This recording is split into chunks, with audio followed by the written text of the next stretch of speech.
So now we're going to solve quadratic inequations. Now there are 3 steps required to solve these. The first step is to solve the related quadratic equation to find the roots. Then we need to make a sketch of the graph of the quadratic function. And finally identify the solution of the inequality from the graph. So in this example we want to solve the inequality 12 minus 5x minus 2x squared is less than 0.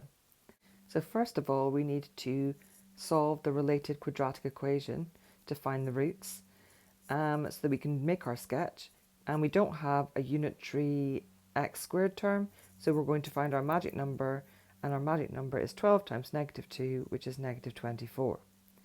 And we need to find factors of negative 24 that add to give us negative 5, and our brackets are going to be different signs because we've got 2 negatives. So we'll try negative 24 and 1, negative 12 and 2 doesn't give us the correct answer, but negative 8 and 3 does add together to give us negative 5.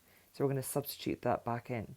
So we get 12 minus 8x plus 3x minus 2x squared. And that's still less than 0.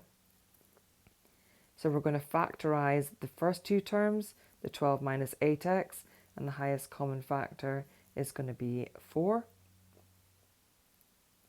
upon 3 minus 2x.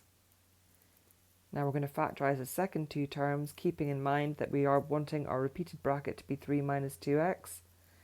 So we're going to be taking out a positive x as our common factor, and that's upon our 3 minus 2x bracket.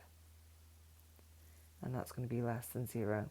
So our brackets end up being 4 plus x upon 3 minus 2x. Now in order to sketch our curve, we need to equate those to 0 to find our roots. And so we're going to end up with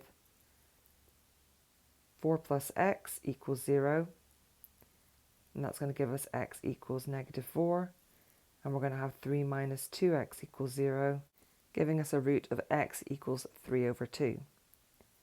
Now we can sketch that in. It's a negative 2x squared, so we know it's a maximum turning point.